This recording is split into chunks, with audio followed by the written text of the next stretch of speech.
Bonsoir et bienvenue en ce samedi 13 mars 2021 et nous en sommes arrivés ce soir à la méditation numéro 358 et plus particulièrement à la méditation numéro 72 dans le livre de l'Apocalypse, celui de la Révélation que nous méditons depuis le 1er janvier de cette année. Avant de poursuivre notre méditation dans le livre de vie, dans le livre de la vérité, eh bien prions. Père, dans le nom de Jésus, bien-aimé Saint-Esprit, tu sais combien nous t'aimons, profondément comme nous avons pu le dire hier, à la folie. Mais nous avons chaque jour besoin de nous fortifier, besoin de recevoir ta nourriture spirituelle qui nous permet de tenir aussi physiquement mais aussi spirituellement contre toutes les attaques de l'ennemi. Tu es notre bouclier, notre forteresse, et par toi, nous avançons jour après jour sur le chemin de l'intégrité dans lequel tu nous conduis par notre bien-aimé Saint-Esprit, dans le nom de Jésus et pour ta gloire, Père. Amen. Nous sommes toujours donc dans ce quatrième message à l'église de Thyatire, que notre Seigneur a donné à l'apôtre Jean afin qu'il nous parvienne à nous aussi aujourd'hui, qui fait référence, comme pour l'église d'Éphèse, l'église de Smyrne et pour l'église de Pergame, à une période de l'histoire de l'église avec un grand E, qui est la période de l'église de la papauté, la période de la papauté, qui commence en l'an 500 jusqu'à nos jours. Et c'est important de le rappeler, régulièrement en tout cas, pour voir au fur et à mesure de nos méditations et du message que nous percevons, au fur et à mesure que nous le méditons, eh bien de bien comprendre l'état dans lequel nous pouvons être et dans quel état l'Église se trouvait et se trouve. Pour le message à l'église de Thyatire que notre Seigneur donne, eh bien, il va du verset 18 au verset 29 dans ce deuxième chapitre, et nous allons reprendre à partir du verset 18 jusqu'au verset 20, que nous allons peut-être même aborder aujourd'hui. Il est écrit « Écrit à l'ange de l'église de Thyatire. Voici ce que dit le Fils de Dieu, celui qui a les yeux comme une flamme de feu, et dont les pieds sont semblables à du bronze. Je connais tes œuvres, ton amour, ta foi, ton service, ta persévérance et tes dernières œuvres plus nombreuses que les premières. Mais ce que j'ai contre toi, c'est que tu laisses la femme Jézabel, qui se dit prophétesse, enseigner et séduire mes serviteurs, pour qu'ils se livrent à l'inconduite et qu'ils mangent des viandes sacrifiées aux idoles. Nous allons nous arrêter là pour ce soir. Nous ne pourrons pas tout voir, bien entendu, mais nous allons commencer déjà à finir le verset 19, notamment « Et tes dernières œuvres plus nombreuses que les premières », c'est-à-dire la deuxième partie du verset numéro 19, « Et tes dernières œuvres plus nombreuses que les premières ». Alors, on peut voir ici, effectivement, tout d'abord, oui, les premières, c'est protos, on l'a déjà vu il y a maintenant quelques méditations, protos, c'est-à-dire les premières dans l'ordre, premier, deuxième, troisième, donc on parle bien de cela. En revanche, comment dirais-je, il est important de voir ce que ça veut dire, plus nombreuses que. Alors bien sûr, on va dire, je sais ce que veut dire plus nombreuses, mais au départ, je vous le dirais franchement, aujourd'hui, quand j'ai préparé la méditation, eh bien, j'étais passé dessus parce que, finalement, et tes dernières œuvres plus nombreuses, que finalement tout le monde comprend. Elles sont plus nombreuses que les premières. Donc, et c'est une bonne chose. Hein. Et puis, je suis revenu dessus et puis je me suis dit, je sais pas, il faut que j'aille voir. Et j'ai été voir, eh bien, comme on le fait maintenant régulièrement, ce que veut dire plus nombreuse que, cette expression, non pas en français, mais en grec, hein, comme on le fait maintenant régulièrement. Et cette expression vient de l'adjectif grec plion, et qui veut dire, premièrement, et ça on le comprend, rien qu'en français, en plus grande quantité. Plus grand en quantité. Hein, donc, plus nombreuses que les premières, c'est-à-dire elles sont plus nombreuses en quantité que les premières quand tu as commencé. Et quelque part, je dirais presque, c'est normal et c'est bien. Cela montre que ils ont persévéré et ils ont fait de plus en plus de choses au fur et à mesure qu'ils étaient enseignés sûrement dans la parole de Dieu et par notre bien-aimé Saint-Esprit. Et donc en très grand nombre, c'est ça que ça veut dire. L'adjectif grec, hein, qui définit cette locution plus nombreuse que. Mais également, pas simplement en quantité, mais également plus grand en qualité. Et ça, c'est important. Parce qu'on peut, comme certains dans certaines religions, eh bien, courir à droite à gauche. Quelquefois et bien souvent, malheureusement, eh bien, pour se faire remarquer, pour qu'on dise « Oh là, tu as vu ce zèle, tu as vu cette belle personne », mais ce n'est qu'un aspect extérieur. Intérieurement, c'est peut-être bien souvent du compromis, de l'adultère. On va revenir sur les prochaines méditations, peut-être un peu aujourd'hui, surtout les prochaines, et bien sur cela. Mais on peut très très vite, et je me mets dedans, hein, on peut très vite, si on n'est pas conduit, si on ne se laisse pas conduire à 100%, pas à 90, 95 ou même 99%, mais totalement, complètement, si on ne se laisse pas conduire par notre bien-aimé Saint-Esprit, on peut très vite être amené à brasser du vent.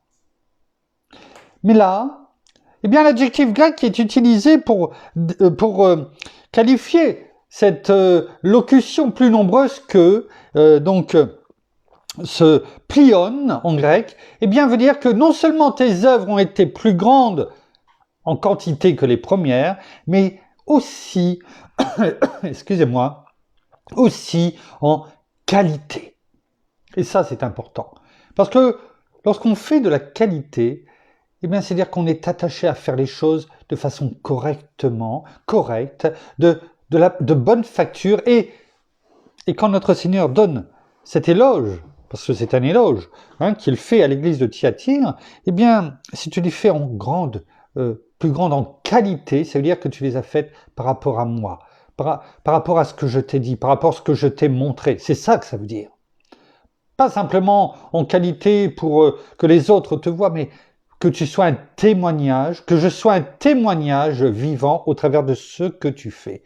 Et c'est ce que la parole nous dit. Pour nous, nous devons être, tout comme l'église de Thyatire jusque maintenant, eh bien, il faut que nos œuvres soient plus nombreuses en quantité que les premières. C'est-à-dire que lorsqu'on a connu notre Seigneur, donc bien sûr c'est au fur et à mesure du temps, on apprend, on grandit, tout comme un bébé hein, qui grandit. Un bébé spirituel, c'est ce que nous étions, et maintenant nous avons besoin, eh bien, et nous mangeons de la nourriture solide afin que nous fassions eh bien, ce que nous sommes appelés à être, des ambassadeurs, des voix, la voix de notre Seigneur, la voix de la parole de vérité, notre témoignage. Ce témoignage de vérité et pour lequel la parole nous dit, eh bien, tu es sauvé par ta foi et par ton témoignage que tu me portes. Et donc c'est ça, plus grande en qualité, supérieure, plus excellente.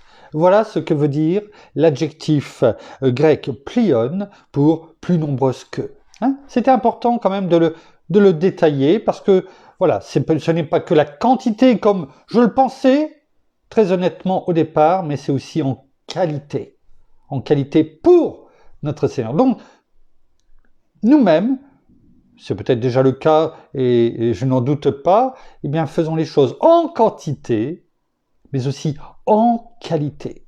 Ne négligeons pas la qualité pour faire de la quantité. Ça serait un mauvais calcul.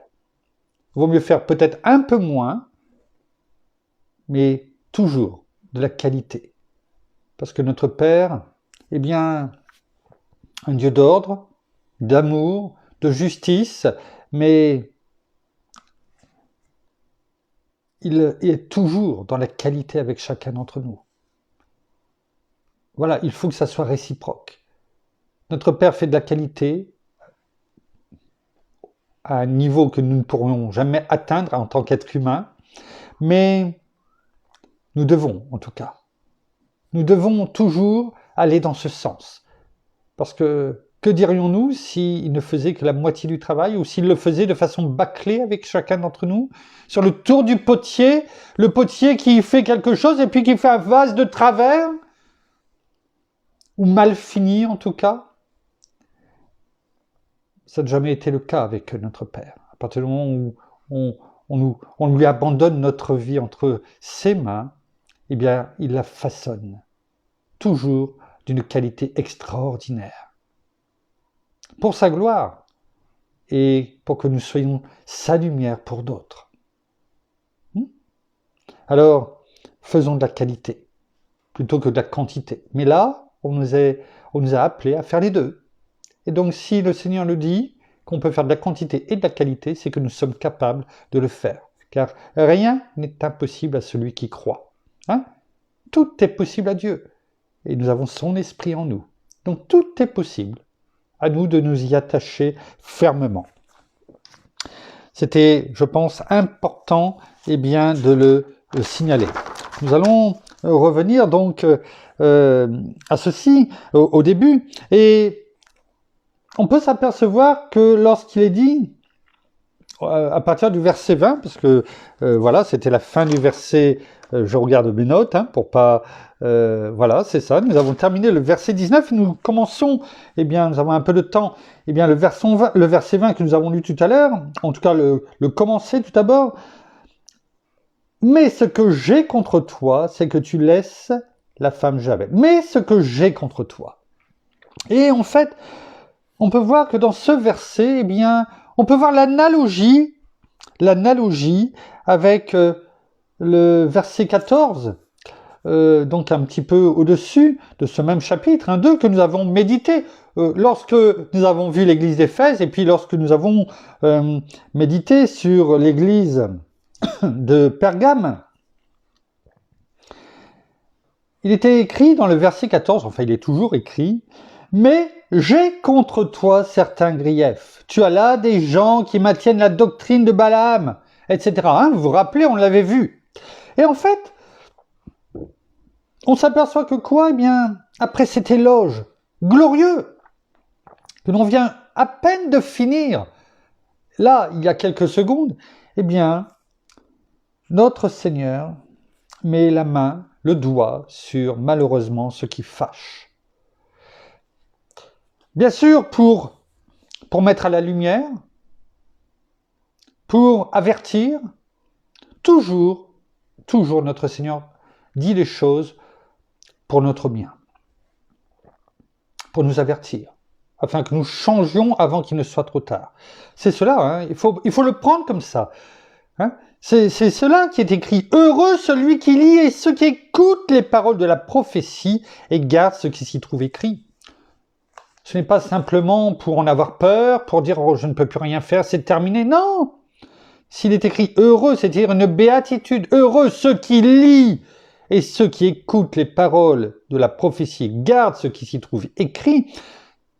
C'est pour que nous soyons avertis à persévérer, mais aussi à changer, à faire cette correction, à laisser notre Seigneur, notre bien-aimé Saint-Esprit, gommer les endroits de notre vie qu'il y a besoin de changer, de les effacer, afin de réécrire,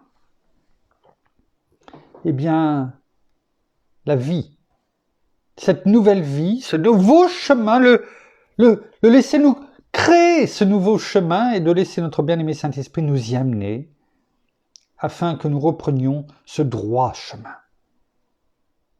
C'est toute la beauté de ce livre, de la révélation. Que les choses nous soient révélées afin que nous ne soyons pas surpris, abasourdis, et que nous ne puissions pas dire, eh bien, je ne savais pas. Si on m'avait prévenu, combien de fois on a pu entendre cela dans la vie de tous les jours? Si on me l'avait dit, eh bien, j'aurais fait, ça m'aurait évité telle chose. Eh bien là, on ne pourra pas dire, si on m'avait dit. C'est écrit depuis des milliers d'années. Depuis en tout cas 2000 ans que la parole est complète. Elle est là, sous nos yeux, ou dans nos téléphones, dans nos tablettes, sur nos ordis. On a tous les moyens aujourd'hui pour y accéder. On ne peut pas dire aujourd'hui, je ne savais pas. On ne me l'avait pas dit. C'est aussi la part de chacun d'entre nous de ne pas être spectateur de sa vie, mais d'être aussi acteur. On sait très bien taper sur un portable pour accéder aux choses du monde. Sachons aussi taper pour accéder aux choses de Dieu, à sa nourriture céleste. Alors, eh bien, là encore, finalement, les mêmes péchés qu'à Pergame.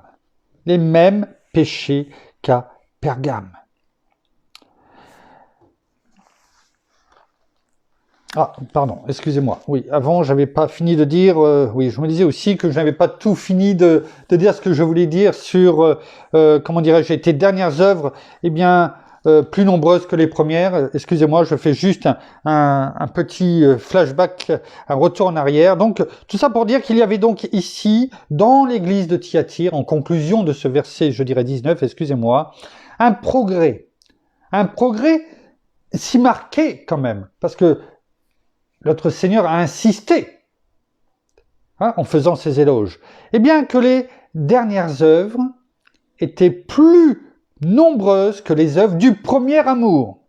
Et ça, on l'avait vu déjà, eh bien, dans le chapitre 2, au verset 4, comment dirais-je, de l'église d'Éphèse. Mais là, c'est l'inverse.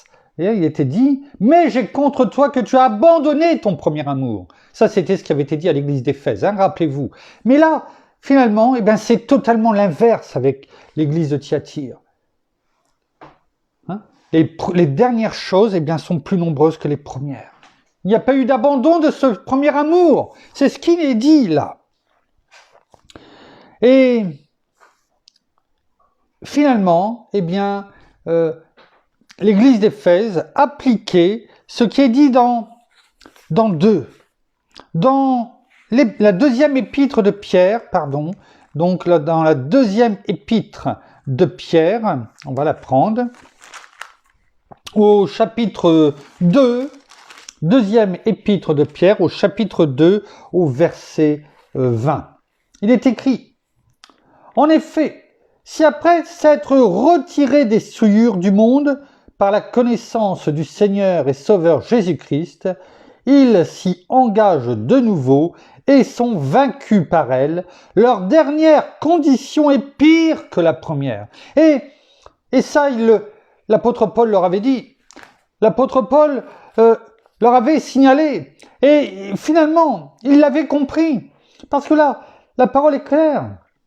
Ils avaient dit, si on connaît notre Seigneur, si on a reçu tout son témoignage et qu'on l'a compris, qu'on sait que on s'est retiré des souillures du monde parce que nous avons connu notre Seigneur Jésus et on l'a reçu en tant que sauveur, eh bien, nous ne nous engageons plus dans le monde, nous ne revenons plus dans le monde parce que nous savons que si nous le faisons, eh bien, nous serons donc à nouveau vaincus par ces souillures.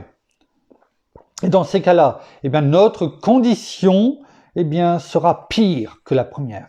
Et donc, sur cette parole, eh bien, ils ont décidé que ça ne sera pas le cas. Et c'est ce qu'ils ont fait, afin de... Et c'est ce que notre Seigneur leur a dit et nous dit, afin que... Et j'ai vu que tes dernières œuvres sont plus nombreuses que les premières. Contrairement à l'église d'Éphèse, ils n'ont pas, oublié leur premier amour et ils ont mis en pratique cette parole de 2 Pierre, chapitre 2, verset 20. Alors, l'état spirituel de l'église de Thyatire était donc à divers égards très florissant. Très florissant. Et pourtant, il y a ce que nous venons de lire, ce verset 20 qui tombe comme une sentence, comme un glas. Et c'est vrai que quelque part, après avoir lu le verset 19, on ne s'y attend peut-être pas. Et quand on a pu le dire, c'est les mêmes griefs qu'à l'église de Pergame. En effet, il est dit, mais j'ai contre toi, c'est que tu laisses la femme Jézabel, qui se dit prophétesse, enseigner et séduire mes serviteurs, pour qu'ils se livrent à l'inconduite et qu'ils mangent des viandes sacrifiées aux idoles. C'est la même chose que dans le verset 14. Des gens qui maintiennent la doctrine de Balaam. Bien sûr, ce n'est pas la même personne, certes, mais regardez, il enseignait à Balak à faire en sorte que les fils d'Israël trouvent une occasion de chute. En faisant quoi? En mangeant des viandes sacrifiées aux idoles et en se livrant à la débauche. Là, on parle d'impudicité. C'est la même chose, impudicité, débauche. On y reviendra, mais on l'a déjà médité. Finalement, on peut voir une analogie totale, sauf que la personne change, c'est important. Et nous allons prendre un peu de temps. Quand je dis un peu de temps, c'est quelques méditations pour bien comprendre qui est ce personnage, parce que cela est important pour nos vies au quotidien, pour bien comprendre la parole également, parce qu'on va, comme on l'a déjà dit depuis le début, faire ce voyage, tellement important pour nous, et là dans l'Ancien Testament, parce que ce sont des figures qui nous montrent le message de notre Seigneur, là, dans le livre de l'Apocalypse, et il est bon de bien comprendre ces personnages. Et là, bien sûr, on ne parle pas de Jézabel comme nous allons le voir au travers de la parole, mais bien sûr, cet esprit, l'esprit de Jézabel. Et on n'aura pas aujourd'hui, peut-être pas demain, mais dans les prochaines méditations, on en parlera.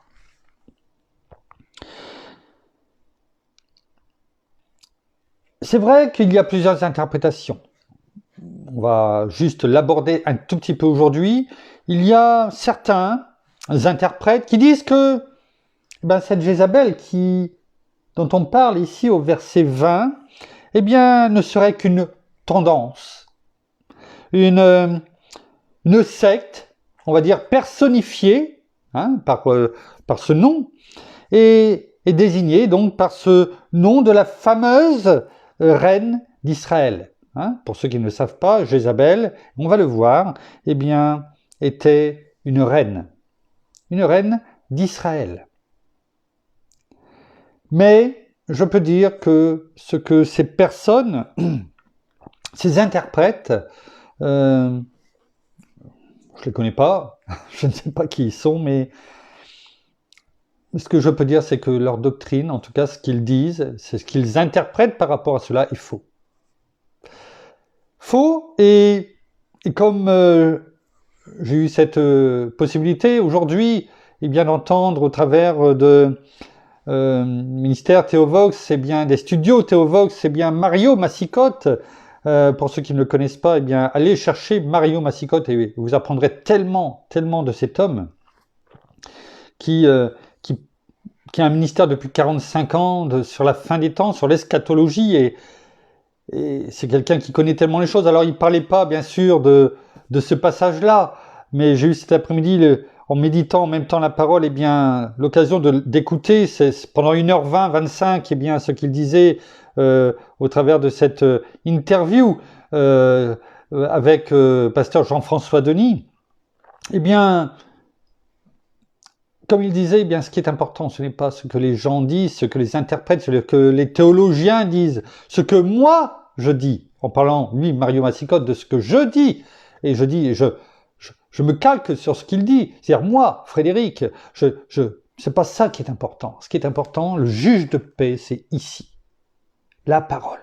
Quelles que soient les interprétations que l'on peut donner, le juge de paix sera toujours la parole.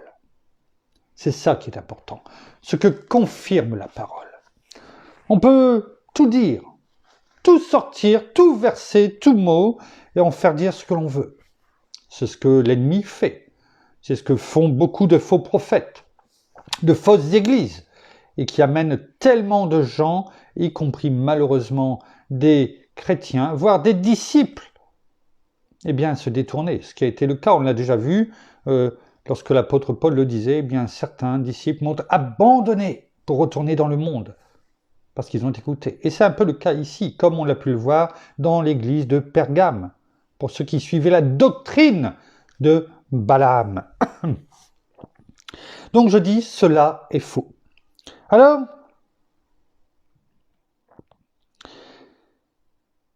la prochaine étape, c'est de mieux connaître Jézabel. Mais pour cela, il va falloir plonger dans la parole, dans l'Ancien Testament, pour découvrir qui était Jézabel et ce qu'elle faisait. Jézabel était une reine d'Israël, mariée à un roi, bien sûr, tout le monde ne serait pas reine, et ce roi, c'était le roi Akab. On a déjà médité plusieurs fois dans le livre, d'Ésaïe, à ce sujet, et à partir de demain, eh bien, nous allons plonger dans la découverte de qui était réellement cette reine et ce qu'elle voulait. Merci Père, merci Seigneur, merci bien-aimé Saint-Esprit pour ce que tu nous as permis encore de comprendre aujourd'hui, ce que tu nous amènes, et que tu nous amènes aux portes aujourd'hui de découvrir tellement de choses sur ce personnage dont tu parles, eh bien, dans le livre de l'Apocalypse, dans ce verset numéro 20 de ce 2e chapitre. Et si tu en parles, eh bien, comme le disait Mario Massicotte aujourd'hui, eh bien, la parole. La parole, eh bien, on aurait pu en faire. La terre n'est pas suffisamment grande pour retenir tout ce que notre Seigneur a fait et tout ce qu'on aurait pu écrire en plus de 3 ans de ministère. Et il disait cet après-midi, enfin, quand j'ai écouté, eh bien, que finalement, la parole, eh bien, c'est ça, c'est un concentré. Ah, il faisait... La parole a été concentrée pour donner la Bible. 66 livres, et qui est là, aujourd'hui, pour nous révéler dans sa quintessence la parole de Dieu. Alors si, à un moment donné, il parle, eh bien, de cette femme, Jézabel, de cet esprit qui est là, dans l'Église, mais qui représente quelqu'un, on va le voir, eh bien, c'est qu'il y a une raison. Et il est bon, oui, de ne pas passer dessus comme on lit un mot, n'importe lequel, et puis dire, oui, c'est bien, mais de comprendre qui elle était, ce qu'elle a fait, ce qu'elle voulait, sa fin, mais aussi l'esprit malheureusement méchant derrière qui perdure. Merci Père, merci Seigneur, merci bien-aimé Saint-Esprit. Nous terminons par la prière. Merci, merci Seigneur, bien encore ce soir pour la parole qui nous est montrée, qui nous est enseignée. Merci pour ce livre, pour tout ce qui nous est révélé à l'intérieur de la parole. Merci parce que nous devons le serrer contre nous, dans nos cœurs, dans nos bouches, dans notre esprit. C'est cet héritage que tu nous as laissé. Pardon. C'est cet héritage que tu nous as laissé. C'est toute tout ce que tu avais à nous dire, tout ce qui te représente, mais aussi tout ce que notre Père a fait pour nous depuis la création du monde. Alors, merci encore de le révéler, de nous révéler encore chaque jour, afin que nous puissions aussi avancer dans la vérité, que nous enlevions tout voile, que nous ne laissions pas obscurcir nos pensées, mais aussi nos cœurs par toutes ces choses du monde, et que vraiment la vérité puisse demeurer en nous. Alors garde vraiment notre cœur plus que toute autre chose, car de lui viennent les sources de la vie. Alors oui, gardons nos cœurs, gardons aussi nos bouches, nos pensées, et surtout notre vue toujours tournée vers toi, toi qui es la vérité, la droiture, toi qui es toute justice. Alors demeurons fermes aussi, et ne nous laissons pas tenter par toutes ces choses que nous voyons, que nous entendons, par tout ce qui peut être dans notre vie courante, quotidienne, mais aussi dans tout ce que nous entendons, dans tout ce que nous voyons, également dans tout ce qui est réseaux sociaux. Sachons avoir vraiment ce discernement, et si nous ne l'avons pas, nous devons te le demander. Donne-nous vraiment ce discernement de pouvoir voir la vérité, distinguer la vérité, distinguer également tous les pièges, tout ce que peut l'ennemi faire par des choses parfois si subtiles et si brillantes, mais tout ce qui brille, comme on le dit, n'est pas bon. Alors oui, vraiment méfions-nous de toutes ces choses qui peuvent peut-être être si clinquantes, si brillantes, si belles à nos yeux, mais est-ce qu'elles le sont pour nous et pour nos proches, pour notre cœur, pour notre vie, mais aussi pour notre vie éternelle? Alors, bien sûr, nous voulons encore te remettre encore ce soir tous nos frères et sœurs là où ils sont actuellement. Alléluia. Et ainsi que toute leur famille. Nous vous bénissons, frères et sœurs, dans toutes les bénédictions spirituelles dans les lieux célestes en Christ Jésus. Soyez tous abondamment bénis, oui, et soyez tous prudents dans le nom de Jésus. Amen. Amen. Merci. Voilà, ainsi s'achève la méditation de ce soir. Je ne vais pas vous bénir, mon épouse l'a fait fort brillamment, donc merci Père. Nous saluons nos amis au Québec, au Canada, en francophonie, en France, à Paris, autour de chez nous. Partout vous pouvez nous écouter et nous écouterez demain, après-demain, qu'importe, la parole est intemporelle. Et nous vous souhaitons une agréable fin de journée pour certains, de soirée pour d'autres, une excellente nuit. En tout cas, nous vous donnons rendez-vous, non pas demain soir, mais demain matin, parce que demain nous sommes dimanche et c'est culte, méditation mais culte. Et nous avons déjà, pour la première fois, envoyé le lien dans le groupe, le lien YouTube pour les louanges. Je vous préconise de les commencer un petit peu plus tôt parce qu'il y en a 7 et elles sont pour certaines un peu plus longues. Alors, de les commencer peut-être vers 10h45 si vous voulez qu'on les fasse ensemble afin de pouvoir toutes les écouter, surtout louer, faire monter comme un parfum de bonne odeur vos paroles, nos paroles, pour notre Père, notre Seigneur et notre bien-aimé Saint-Esprit. En ce qui nous concerne, nous prendrons l'antenne parce que vous le savez, sinon, si on le faisait comme avant, nous serons censurés par Facebook. Donc nous prendrons l'antenne en direct, comme on le fait chaque soir, à 11h45, et ainsi nous pourrons commencer à voir ensemble, conduit par notre bien-aimé Saint-Esprit, qui est Jézabel. Voilà, nous vous souhaitons une très très bonne soirée, une bonne nuit, en tout cas à toutes et à tous, et nous vous disons à demain matin. Au revoir.